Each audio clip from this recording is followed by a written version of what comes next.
السلام عليكم ورحمة الله تعالى وبركاته. مشاهدي الكرام، سعيدة بلقاكم كيف العادة فيديو جديد ووصفة جديدة. مرحبا بكم في قناتكم مطبخ عتيقة. كنتمنى نلقاكم هذا الفيديو وانتم في احسن الاحوال وصحة جيدة يا رب ان شاء الله الرحمن الرحيم. اقتراح اليوم غيكون عبارة عن كيكة بعصير البرتقال، كيكة هائلة جدا، لا في المنظر لا في المذاق، كتجبنينا دائما كيف ما عودتكم، مقادير مضبوطة والنتيجة ان شاء الله غادي تعجبكم بزاف. اللي بغى يتعرف معايا على المقادير وكذلك الطريقة يتابع معايا الفيديو حتى الاخير، فرجة ممتعة.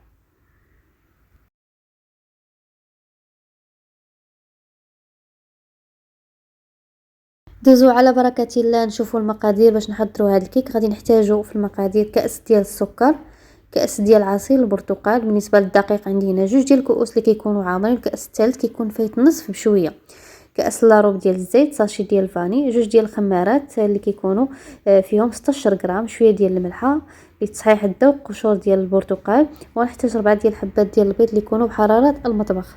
في واحد الاناء اولا بول غادي نعمل 4 الحبات ديال البيض كيف ما سبق وقلت لكم، خاصكم ضروري تخرجوهم من قبل. غادي نضيف عليهم كاس ديال السكر، شويه ديال الملحه ضروريه باش كنصحوا الذوق، يعني ضروري هذا الملح باش كتقاد لينا المذاق ديال الحلاوه اللي كيكون في الكيك. غادي نبدا نطرب بالطراب الكهربائي. في الاول كنبداو بسرعه اللي كتكون منخفضه، وكنبداو نزيدو شويه بشويه حتى كنحصلوا على خليط اللي كيكون اللون ديالو اصفر فاتح. ضروري نطربوا البيض مزيان في هذه المرحله. نسيت ما ضفتش الساشي ديال الفاني، متنساوش تضيفوا الساشي ديال الفاني. انا باقي ما كملتش التطريب ديال البيض، كنضيفوا الساشي ديال الفاني من الاول، وغادي نكمل التطريب ديال البيض حتى كنحصلوا على خليط اللي كيكون مضاعف الحجم ديالو. هذا هو الشكل ديالو والقوام اللي خاصنا نحصلوا عليه. من بعد كنكون كنطرب في نفس الوقت كنضيف الزيت، يعني غنبداو نطربوا هذا البيض وفي نفس الوقت كنضيفوا عليه الزيت، كاس الا ربع ديال الزيت. المقادير راهم مضبوطين كيف ما العاده، باش هكا اللي بغات تجرب الكيك كينجح معاها ان شاء الله من اول مره.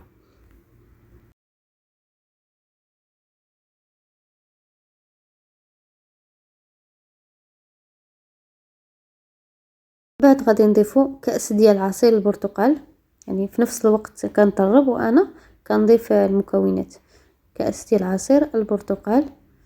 صراحه هذا الكيك كيجي بنين بزاف، اللي كيعجبها العصير ديال البرتقال تجرب هذه الكيكه غادي تعجبها بزاف.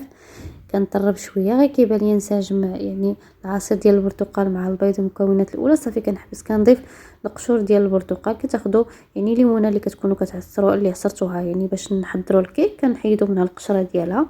وغادي نضيف 2 ديال الكؤوس، الكاس الثالث كيفوت النص بشويه، يعني عطيتكم مقادير مضبوطه لان كدرت 2 كيسان في الاول ونص وزدت باقي معلقه كبيره. داكشي علاش قلت لكم 2 ديال الكؤوس، والكاس الثالث كيكون فايت النصف بشويه. بالنسبه للدقيق ضروري انكم تغربلوه، يعني غربلوه قبل ما تديروه في الكيك ديالكم. وغادي نضيف 2 ساشيات ديال الخميره الكيماويه ما يعادل 16 غرام. ومن بعد غادي نبدا نطرب هاد المكونات كلها حتى كنحصلوا على خليط ديال الكيك اللي كيكون منسجم. يعني ضروري الكيك ديالنا ما يبقاوش فيه التكتلات ديال الدقيق، نطربوه مزيان. ماشي مشكل نستعملوا الطراب الكهربائي لان كاين الخميره، يعني واخا طربنا الكيك ديالنا ما غيوقع حتى شي حاجه. غنخلط شويه يعني بلا ما نطرب باش هكا ما يبقاش حتى الدقيق. من بعد كنخلط بالطراب الكهربائي، ولكن ما كنبالغوش في الخلط. مني صافي كيبان لينا الخليط ديالنا بحال هذا الشكل صافي كنحبسو. هذا هو الخليط، يعني تيجي بين وبين، يعني ما ثقيل ما خفيف، يعني هذا هو الشكل ديالو. كيف ما قلت لكم مقادير راهم مضبوطين. الخليط ديال الكيك ديالنا وجد، غادي نوجدوا المول اللي غادي نعملوا فيه الكيك. بالنسبه للكيك انا غنعملوا في هذا المول الطويل. غلفت دهنته بالزبده وغلفته بالورق ديال الطبخ. جربوا انكم تعملوا الورق ديال الطبخ، راه كيعطينا الجوانب ديال الكيك رائعين جدا، كيجيو محمرين ماشي بحال اللي عملنا الدقيق كيجي اللون ديالها يعني ما تيبقاش زوين. لذلك كنعمل هذا الورق ديال الطبخ، ندخلها الفرن اللي جاعل فقط من الاسفل حتى كطيب الكيكه تماما، يعني طيب مزيان، يبقى لينا غير شويه تحمر من الفوق وتنخرجوها. يعني من بعد كنشعلوا ليها الفوق باش كتكمل الطياب ديالها. هذا هو الشكل ديالها من بعد ما كنخرجوها من الفرن، كتكون طابت وكتجي محمره وكتجي رائعه جدا. حتى ان شاء الله ملي غنقطع عليكم غتشوفوا كيفاش كتجي من الداخل زوينه بزاف. خليها تبرد من بعد كنديموليوها.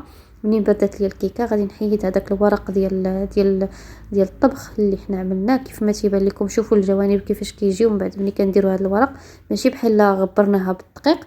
اللي ما كانش عندها راه ماشي مشكل، راه غتغبر المول ديالها بالدقيق، راه ماشي مشكل، بحال غير هكذا كيجي احسن في المنظر. وصلنا مشاهدي الكرام لنهاية هذا الفيديو. كنتمنى فعلا ان الوصفه ديال اليوم ولا الكيكه ديال اليوم تعجبكم وانكم تجربوها ان شاء الله تعجبكم. وغادي نقطع لكم واحد الجزء باش تشوفوا كيفاش كتجي من الداخل، كتجي رائعه جدا، كيكه اللي فعلا كتجي بنينه بزاف وكتجي تبارك الله ما شاء الله، كتجي يعني كبيره وفي نفس الوقت كتجي محمره، يعني الشكل ديالها صراحه زوين، يعني في الصوره راها واضحه اكثر. ان شاء الله تجربوها. اللي اول مره كيزور القناه ما ينساش يشترك في القناه وكذلك يفعل الجرس باش يوصلوا كل جديد. لايك الفيديو اللي عجبكم، واللي عنده اي سؤال يخليه لي في التعليق ان شاء الله غادي نجاوبه.